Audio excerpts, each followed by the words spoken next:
청정기술이라는 환상. 광물은 AI의 뼈대이지만 AI의 혈액은 여전히 전기 에너지다. 하지만 첨단 행위가 탄소 발자국, 화석연료, 오염의 관점에서 평가되는 이런 드물다. 구름, 클라우드 등의 비유는 자연 친화적 녹색 산업이라고 고상하고 섬세한 분위기를 풍긴다. 서버는 별 특징이 없는 데이터 센터에 숨겨져 있으며 그 오염 실태는 연기를 내뿜는 석탄 화력 발전소 꿀뚝에 비해 훨씬 알아보기 힘들다. 기술 부분의 산업들은 자사의 환경정책, 지속 가능성 사업, AI를 문제 해결 도구로 이용하여 기후 관련 문제를 해결하겠다는 계획 등을 열심히 홍보한다. 이것은 탄소를 전혀 배출하지 않는 지속 가능한 산업이라고 대외적 이미지 연출의 일환이다. 실제로는 아마존 웹서버나 마이크로소프트 애저 같은 연산 인프라를 운영하기 위해서는 막대한 양의 에너지가 필요하며 이런 플랫폼에서 동작하는 AI 시스템의 탄소 발자국은 점점 증가하고 있다.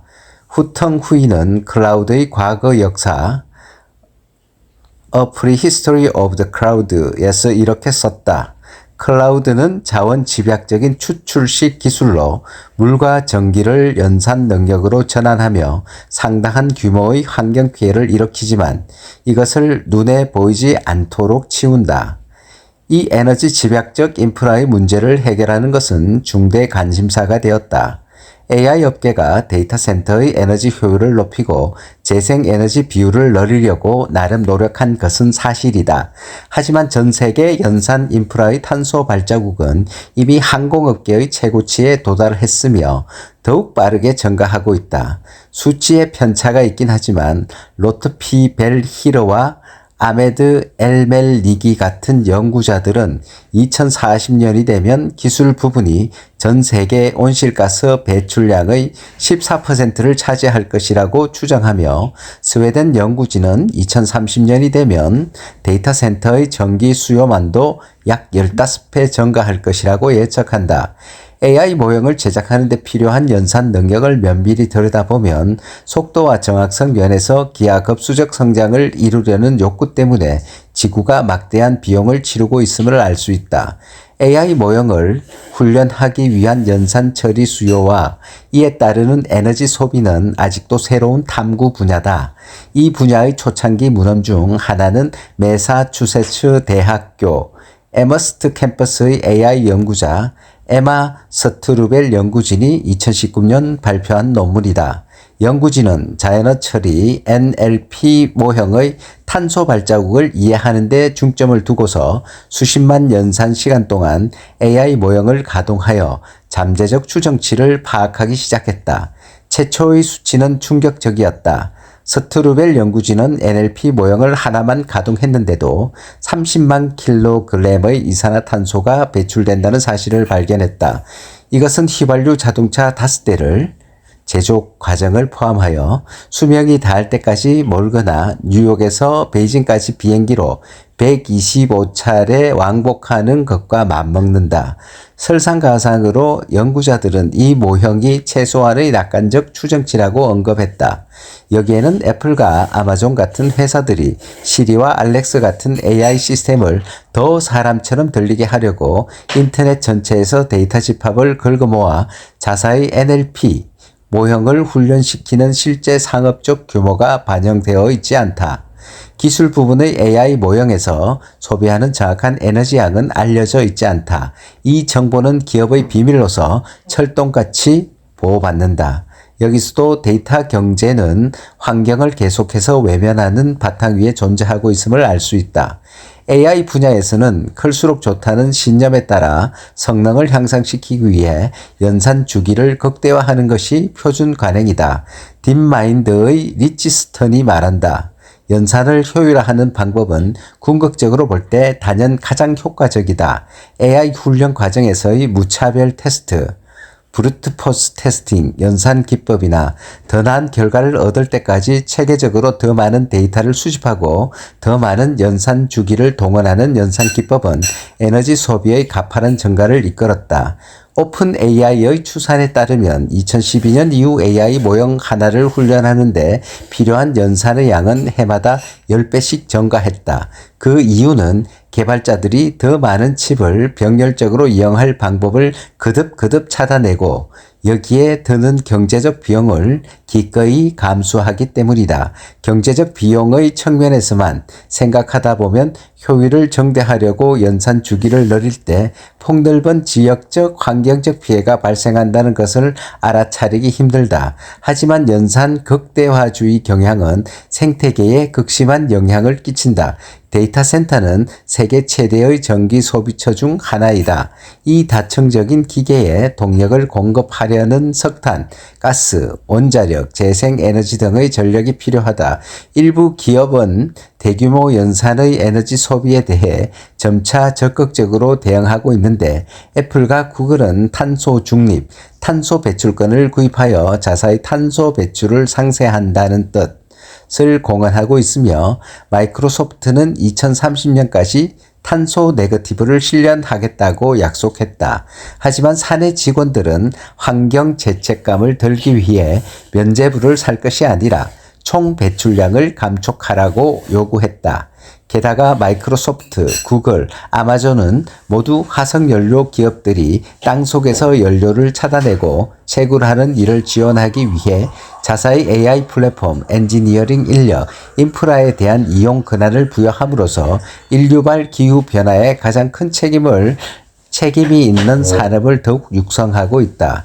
미국 바깥에서는 이산화탄소 구름이 더 많이 솟아오르고 있다.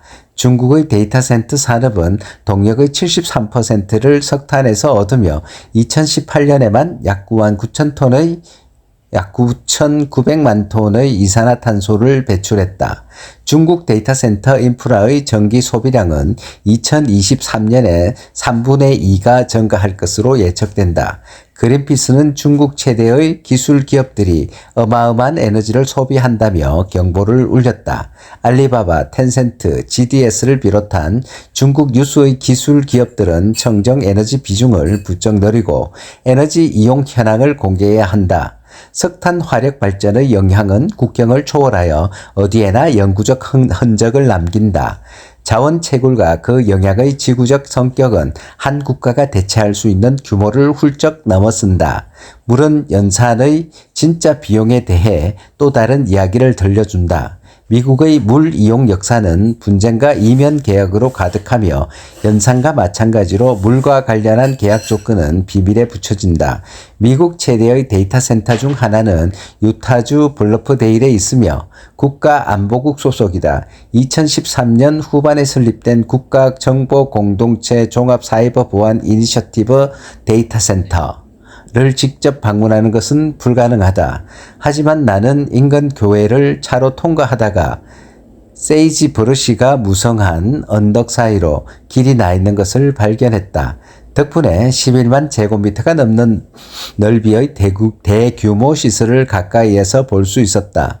이것은 시티즌4 같은 영화에 등장하고 국가안보국 관련 기사 수천 건에 실리면서 다음 시대를 맞이한 정부의 데이터 수집을 보여주는 일종의 상징적인 힘을 가지고 있다. 하지만 개인적으로 보기에 평범하고 볼품없게 생겼다. 마치 거대한 창고용 컨테이너와 정부의 사무용 건물을 합쳐놓은 것 같았다.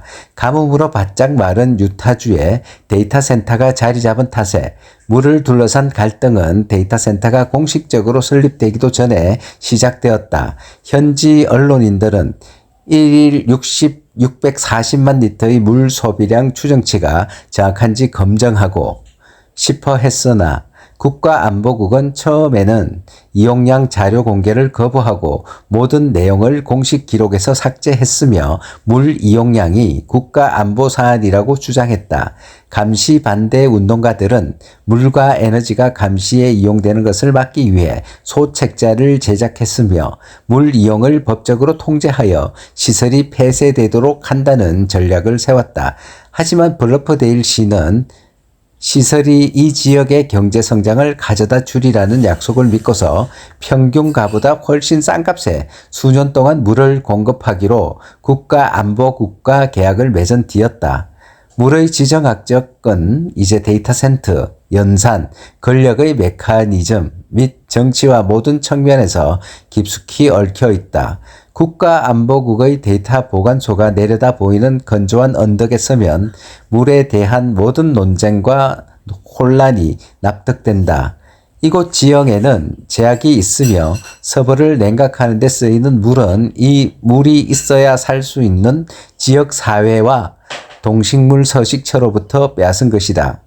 채굴 부분의 더러운 작업이 그로부터 가장 큰 이익을 누리는 기업과 도시 주민으로부터 훌쩍 떨어져 있는 것과 마찬가지로 대부분의 데이터 센터도 사막에 있던 반공업적 준교외에 있던 주요 인구 밀집 지역으로부터 훌쩍 떨어져 있다.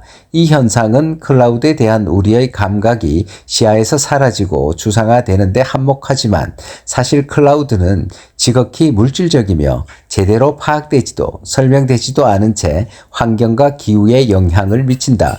클라우드는 지구의 현상이며 클라우드를 계속 성장시키기 위해서는 끊임없이 움직이는 물류와 운송의 자원과 청해가 확장되어야 한다.